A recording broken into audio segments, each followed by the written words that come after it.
This Torah class is brought to you by TorahAnytime.com. Okay, good morning, Rabbi Sai. Mirz Hashem, this is our last shiur this week, and I'm not going to be around at the beginning of next week, so we're going to do a topic on Parsha Re'eh. It's always Nageya, even though it's not this week's Parsha, it's still Dvar Hashem.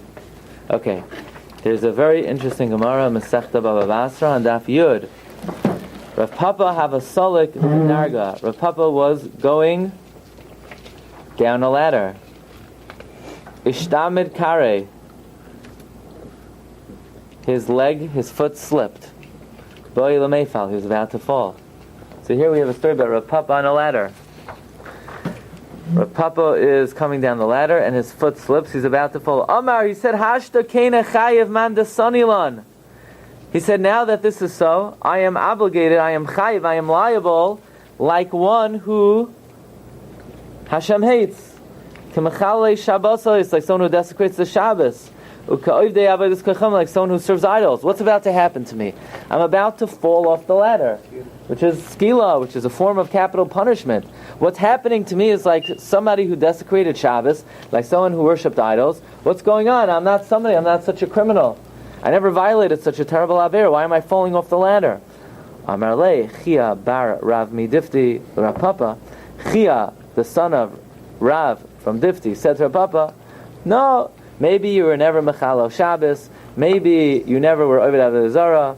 Shema ani bali yadcha. Maybe an ani came to you, v'loy pernasai, and you didn't give him tzedakah.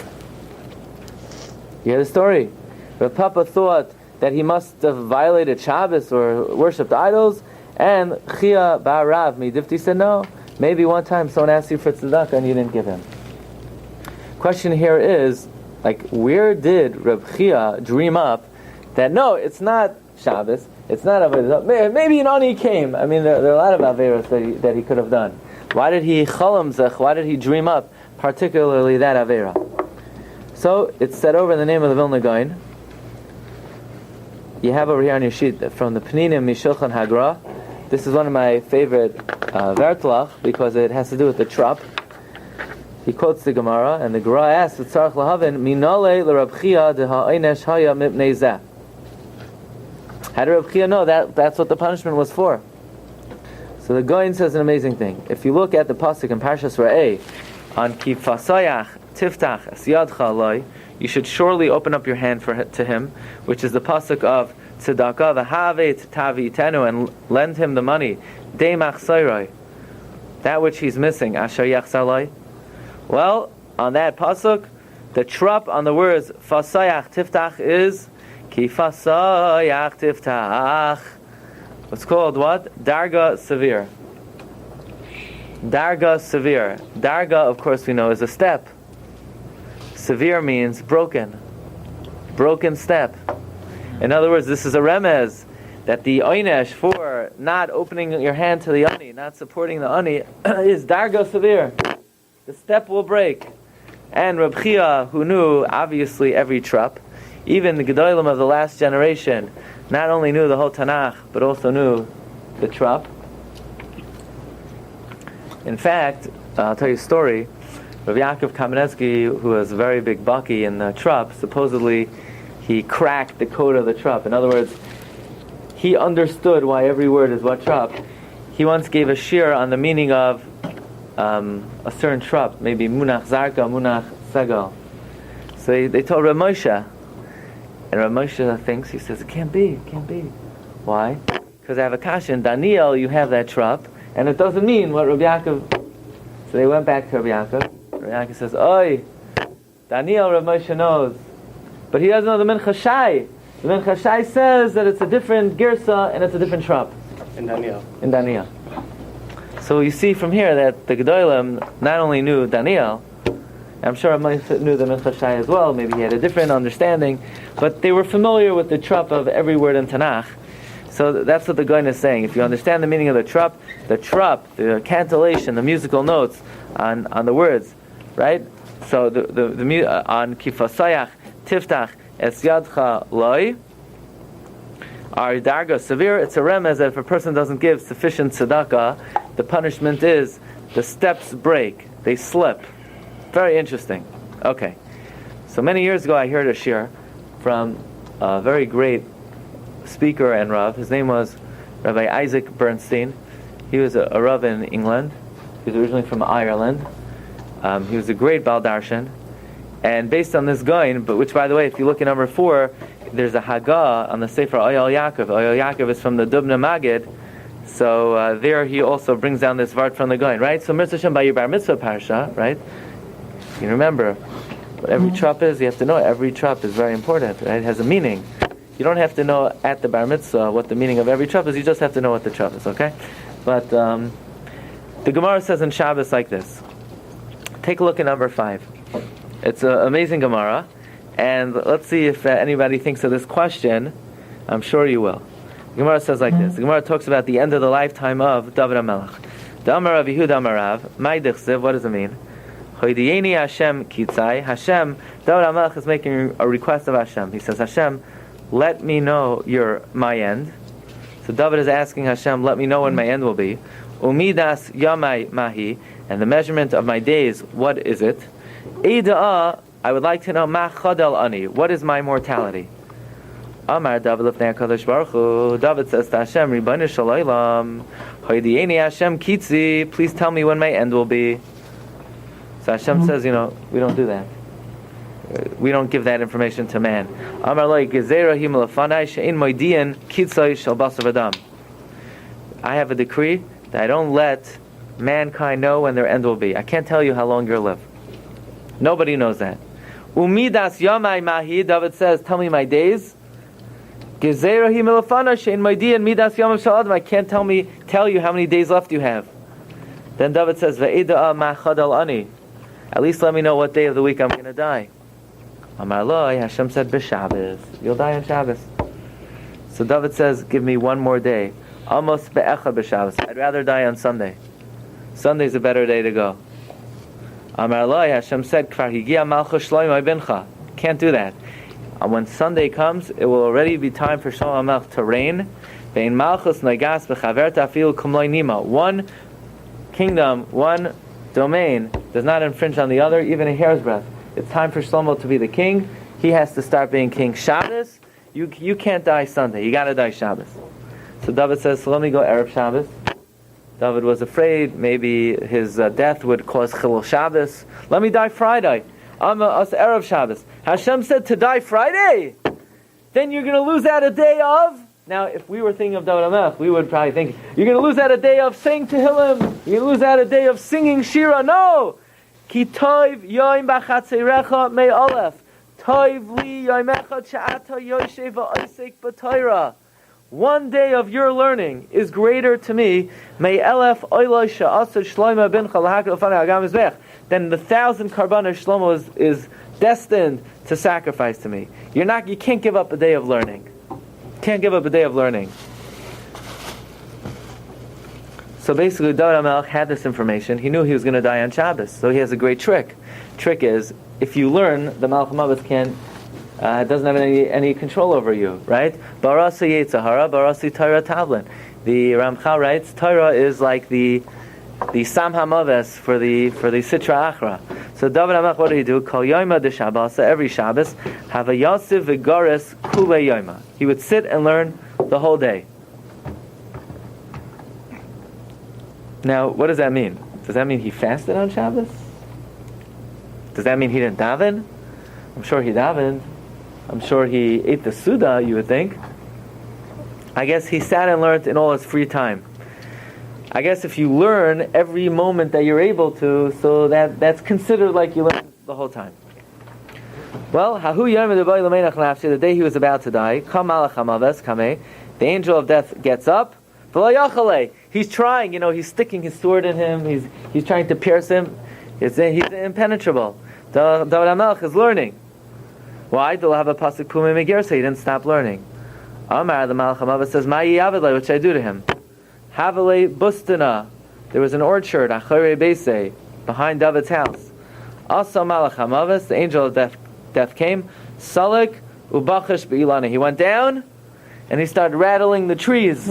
Started making a noise. David HaMelech says, what's going on? Is there like a grizzly bear in the backyard? Well, who's making all that noise? So what did he do? Nafak lemechse. He went out to sea. So I would ask, where he went out to sea, okay, but I'm sure he was learning on the way out. I'm sure he was thinking and learning. But apparently, not every learning wards off the Malach HaMavis. It had to probably have been on a certain madriga. And David HaMelech's learning went down ever so slightly because he was slightly distracted. And anyway, have a solik bedarga. He was going down the step. Ifchis darga mituse. And the step gave way beneath him. So how did David HaMelech go? By the way, I once heard, I think I saw in by Pinchas Friedman's Sefer, that what does it mean, Bachish be'ilane? We know that David HaMelech was the Gilgal of Adam HaRishon. Adam HaRishon gave him what? 70 years. But ultimately, why did Adam die after 1,000 years? Hashem said, "B'yoyim achol mimenu moistomas." The day you eat it, you're going to die. And the day for Hashem, ki elef shanim be'einecha ki yom esmal. A day for Hashem is 1,000 years. So solik be'ilane means sort of he had to take advantage of the chait of the Yetz Hadas. In other words, David HaMelech ultimately is suffering because of that original chait. That's the remez. More than 70. Yeah. More than 70, that's more than 1,000. Right. So the ilane is like a remez. Okay. But in any event, what we have over here is something very startling. And that is, how did David HaMelech die? The stairway gave in. Ifchis darga. Ifchis darga. The step gave in. And we know, we just learned from the Vilna Gaon, that Rav Papa, when he was on the step and he was about to fall, the only explanation they could give is what? Maybe one time an Ani came and he didn't give tzedakah. And why? Because the trup on the words, Pasayach Tiftach, is Dargo Severe. So one important rule you have to know is that we are not entitled to criticize not the Tanoim, not the Amoraim, and certainly not the Avos HaKadoshim and David HaMelech. But nevertheless, the Gemara says, if Chizdarga, the stairway gave in. And sort of, you can't help but think, the only other person in Shas we find, if Chizdarga, was Rav Papa. And we have the Vilna Gaon saying that the reason why Rav Chia knew that Rav Papa was suffering because of if Chizdarga is because he didn't support the Ani. Now we can't, how could we say that David HaMelech had such a lacking, had such a critique, but nevertheless, on the other hand, you can't help but think, that's what the Gemara says, if Chizdarga, so now it would be very illuminating if we could find a Chazal that, so to speak, says this type of idea about David HaMelech, and that would explain to us why, in fact, David HaMelech suffered this demise of Ifchis Darga. So, Rabbi Bernstein, I remember quoted the pasuk that's a well-known pasuk. Right? If I were to ask you, why couldn't David HaMelech build the Beis HaMikdash? Why did we have to wait till Shlomo? Because he had blood on his hands. He had blood on his hands, right? That's what the pasuk says in Divrei Hayamim. Look at number 6. Divrei Hayamim Aleph, Parak Chav Beis. It says, "Vayhi alai dvar Hashem leimar." The word of Hashem came to me saying, "Dam laroiv shafachta." You spilled a lot of blood. U'melchama iskedoy l'sasisa. You waged a lot of wars. Lo yisivna bayis l'shmi. You cannot build the house for my name. Ki damim rabim shafachta aretz lefani. You spilled a lot of blood. However, if you actually think about it, it's hard to understand. So what? He spilled blood. He was doing Melchames Mitzvah. I have a question. Could a Mayol can build the Beis HaMikdash because he has blood on his hands? It's Dam Mitzvah. Who did David HaMelech kill already? He killed Amalek. He killed the Sinai Yisrael. It was Melchames Mitzvah. So why couldn't he build the Beis HaMikdash? So what if he has blood on his hands? I mean, the Rav Avadia has a tshuva. If an Israeli soldier kills a terrorist, he could duchen because he has blood on his hands. Look, that's not the kind of blood that renders you unfit from duchening. So David HaMelech, if anything, he should dafka build the Beis HaMikdash because he cleared out Eretz Yisrael for Klai. So what's the understanding that he has blood on his hands? Okay, that's one pasuk. Another pasuk in the Divrei Hayamim. Look at number 7. V'hinei v'anyi, David HaMelech says, and behold, in my poverty, hachinoisi leveis Hashem, I prepared for the house of God. Zahav, gold, kikarim, mea elef, 100,000 kikar of gold. By the way, it's a lot of gold. A kikar is is a talent. Oh, that's a lot. It's a lot. So 100,000 talents of gold. V'chesef elef alafim. 1,000. What's 1,000? 1,000,000 kikar. You know how much 1,000,000 kikar of silver is? Billions of dollars. Okay. V'la nechoshes v'la barzel ein mishkal. Okay. But listen to the words that David HaMelech said. V'hinei v'ani, in my poverty, this is what I prepared. Yeah, we should all be so poor. Poverty or humility? V'ani. Okay, so you want to say it means humility. Literally, anios, right? Doesn't say anivos, it says anios. What kind of poverty is that, you know?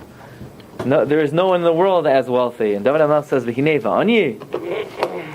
So the Medrash asks the question. The Medrash in the Yalkut Shimoni says, V'hinei v'ani hachinosi. Says the Yalkut Shimoni, V'chi'ani makdish kol kikam halalu shel zav v'chesef. Could a poor man have so much money? Where did David get the money from? Listen to this. Ela b'yoyim shaharag David es Goliath. On the day David killed Goliath, hishlichu olav b'nois Yisrael kol ha'kesef v'hazav hazeh. All the Jewish women threw the silver and gold on David. V'hikdisha lebeis hamikdash. So as David HaMelech slew Goliath, all the Jewish women, they serenaded, they threw all their gold in honor of David HaMelech, and David HaMelech gathered it, and that's where he had all the money from. And what did he do with the money? V'hikdisha lebeis hamikdash. In other words, what does David mean, and I in my poverty? Because he had no money. Why did he have no money? Because he took it all, and he sanctified it for the Beis HaMikdash. Uchshaba Rav Shalosh Shanim. There was a 3-year famine. Bikshu mimenu Yisraelitein. Klal Yisrael said, David, please support us. Please fund us. Please give us tzedakah. And David had the funds. He didn't want to give it to him. Give it to Klal Yisrael. Now why not? Because David already had sanctified it for the Beis HaMikdash. Amalei HaKadosh Baruch Hu. Says Hashem, like kibalta alecha lahachiyas benefashos. You didn't accept upon yourself to support all these souls. Chayecha, I swear, she'ein hamikdash nivna al yadcha. I swear that the Beis Hamikdash will not be built through you. Ela al yidei shloimai, only through Shama Melech. Vayhidvar Hashem al Yonasan lemar leich ve'amarta. Tell David you can't build the Beis Hamikdash. Asher yetzei mimeyacha hu yivna habayis l'shma. So here we have an amazing thing. David HaMelech was the richest man on earth, and he was the poorest man on earth. He was the wealthiest man because he had the greatest treasury at his disposal. But he was the poorest man because he was makdish it all to the Beis HaMikdash. And when it came time, there was a 3-year famine, and nobody had anything to eat. And they came to David and they said, David, support us. And David said, no. Hashem said, you're not supporting Klal Yisrael? I swear you will not build the Beis HaMikdash. So we have ourselves a stira. Is he allowed to support them with the money of Hekdesh? So that's a very good question, because we're learning now in Mishnah Berurah and Siman Kuf Nun Gimel that if people donate money to a shul, so the halach is like this: that if they didn't buy the material yet, you could give the money to tzedakah. Of course, you owe it back; you have to collect it back. Once it's built, you can't even sell it for pidyon shuyim. And l'chayra, in this case, the money's sitting in the treasury. So according to what we're learning in the Shulchan Aruch, it wasn't used yet. You're allowed to give it to tzedakah as long as you pay it back. So l'chayra David was allowed to. Apparently he didn't want to. He said, look, I already sang Hekdesh, it's Mom and Hekdesh, I'll give you whatever I have in my pocket, which is nothing. We'll have to make a fund, or we'll have to make we'll have to make a collection. The issue here is, there's a stira. Why wasn't David allowed to build the Beis HaMikdash? Was it because he killed a lot of people, he spilled blood?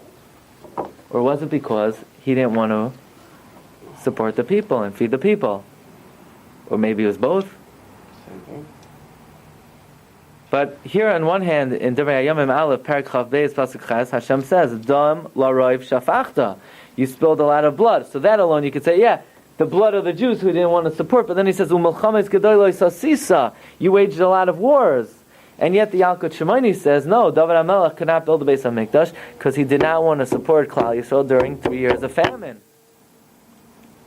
So, Rabbi Bernstein cited one more Gemara that answers the whole thing based on the way Rabbi Yonasan Eibeshutz explains it. Okay, look at number 9. It's a Gemara in Brachos, Gimel Amud Beis. Amar Rav Acha Bar Bizna, Amar Rab Shimon Chasida. Kinar haya taloi lamala mimitasai shel David. There was a harp that was suspended above the bed of David. Okay, everyone should have a harp like this. V'kivan shehigia chatzos laila, when midnight came, baruach tzfainis, the north wind blew, v'noy shaves boy, and it blew at the harp. Umanagin me'elav, the harp played on its own. Miyad haya oimed, David stood up immediately. V'oisek b'Torah ad she'ala amid ha'shachar. By the way, we have such a different picture. We're so influenced by the secular world of King David. Then the people are used to, King David is a mighty warrior, and he went out and he was playing on his harp and he was singing praise. The man learnt most of the day. Hashem said, "Toiv yom b'chatzeirecha me'ala." David HaMelech spent his time b'liman Torah. He learned every night from Chatzos HaLayla until Amid HaShachar. Kivan she'ala Amid HaShachar. When Alois HaShachar came, nichnesu chachmei Yisrael etzloi. So the sages came to him. Amru loi Adoinenu HaMelech Amcha Yisrael tzrichin parnasa. The Jewish people need to be supported. So what were they getting at? Now we understand why they come to David. Right? When people come to me, I say, well, you got the wrong guy. Well, but they didn't. David HaMelech had the funds. Amar lohem. So David said, L'chu v'hisparnasu zamizeh. Go support each other. You open up a pizza store, you open up a bagel store, you open up a shoe store, and support each other. Amrulei eina koimetz masbias ha'ari. The needs are too big. A small handful cannot satisfy a lion. Ve'in habar mismali mechol yusai. You can't fill up a pit. Even if you dig out a hole, you cannot even refill that pit from the dirt that you dug out, because some dirt is lost in the process. So you know what David HaMelech says? Amar Lohem, he said to them, L'chu upishtu yedechem begdud. Go, stick out your hands and take from the war. David says, what do you want from my life? Go wage war and get money. War is good for the economy. Go plunder, right? Everybody knows. In the 30s, you had the Great Depression in the country. The country did not recover until World War II. War is good for the economy. Says David, go fight a war. Now what was he talking about? He said, go fight against Amalek. Go fight against Moav. Anyway, the Margolei Sayam writes, that in those days, the Goyim would interfere with our trading, with our business, and they would fight against us. So David says, go knock them off and get money that way. So comes Rabbi Yonasan Eibeshutz and he says, this is basically unlocks the stira. We have one pasuk that says David HaMelech waged a lot of war. And first we ask, so what? It's Mechamas Mitzvah.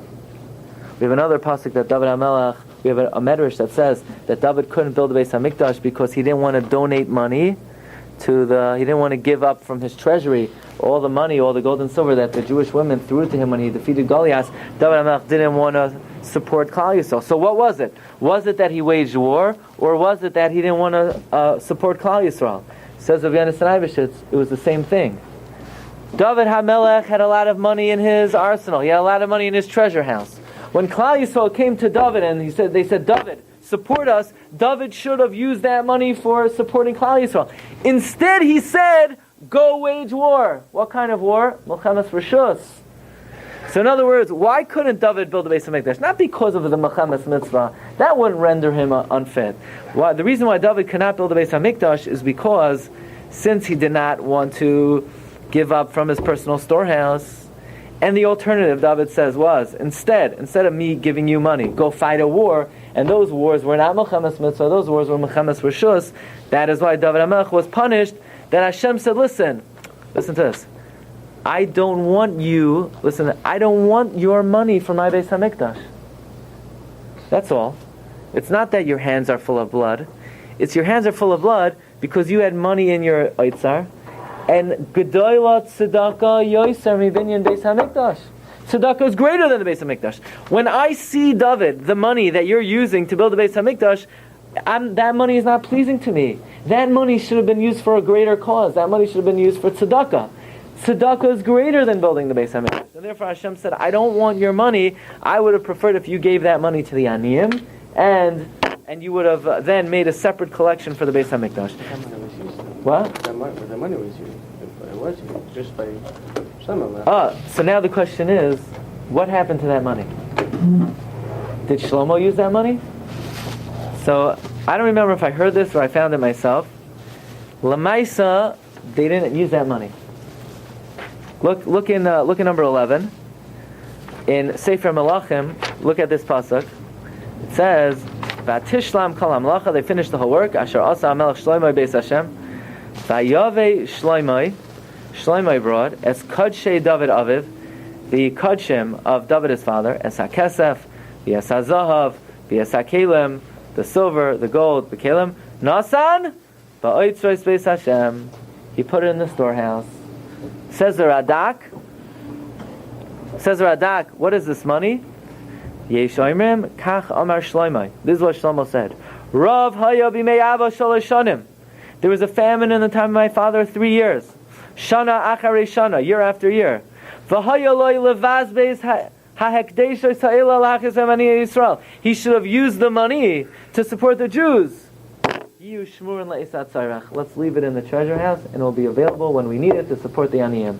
So in fact, according to Radak, Shlomo did not use the storehouse, did not use the money of David HaMelech to build the Beis HaMikdash. Okay, so let's just end off. So this is something that occurred to me, something original. So basically, now coming back, so then, even though we would not be entitled to criticize David HaMelech for a lack of giving tzedakah, we could never say, in other words, if you see David punished for something, we're not entitled to say, I think the reason is because David did this and this. We can't inject our own interpretations, just conjectures about the Avos and about David HaMelech. But I think what Rabbi Bernstein said was, we find David HaMelech died ifches darga, and we find the Yalkut Shimoni says that he didn't want to give the money to the Aniyim. So already Chazal are saying that David HaMelech is being criticized for lack of giving tzedakah. Now, obviously, David HaMelech had cheshbonos. He obviously paskined that Gedola binyan Beis HaMikdash, and we'll find other ways to support the Aniyim, or maybe he felt the Shiurim should support the Aniyim. But in any event, Chazal do identify this lacking, at least on a minuscule level, in David HaMelech. So just it occurred to me, there's another pasuk in Tehillim that talks about the foot slipping. We say in the Shir Shel Yom, on what day? Imamarti mata ragli, chasdecha Hashem yisadeni. If I thought my foot would slip, the chesed of Hashem will sustain me. And the way I understand this is, we say when we put on our talis, we wrap ourselves in the talis. What pasuk do we say? Ma'yakar chasdecha Elokim v'vnei Adam b'tzel kenafecha yachesayon. How great is your chesed Hashem, and people take refuge in your shelter. Chavetz Chaim explains this pasuk in the Avas Chesed. How precious is your chesed Hashem? Listen carefully. You know what it means, how precious is your chesed Hashem? How precious is it when people awaken your chesed? How do we awaken Hashem's chesed? Mida k'neged mida. When we do chesed, we awaken the chesed of Hashem, because the Medrash says like this: Boy urei gedola koichan shabale tzedakah gamei chesed she'enam chasen loy betzel shachar v'loy betzel kanfei ruach v'loy betzel kanfei chayos ela betzel misha amar b'hoy ha'olam. People who do chesed, they take refuge in the shade of Hashem. Why? Says the pasuk, Ma'yakar chasdecha Elokim. How precious is your chesed? Meaning, not your chesed Hashem. How precious is it when we do chesed and awaken your chesed, thereby we will take refuge in your tzel.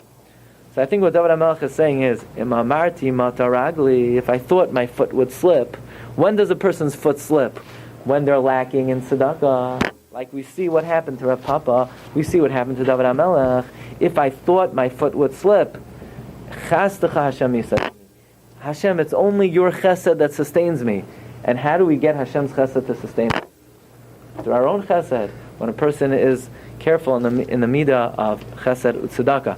So this is really an amazing observation that the Goin teaches us from Rav Papa, and that the Yalkut Shimoni says that in fact the reason why David could not build a Beis Hamikdash is because he did not want to support the Aniyim with his money, and we find that this was the fate of David. Ifches darga severe, and this maybe is what David HaMelech is saying. Imamarti mata ragli chasach Hashem misadini. Okay, Rabbi Isai, thank you for coming. Thank you for staying. Wish you a very good week, and look forward to seeing you, Mitzvah Hashem. So there's nothing on Wednesday. You've just experienced another Torah class brought to you by TorahAnytime.com.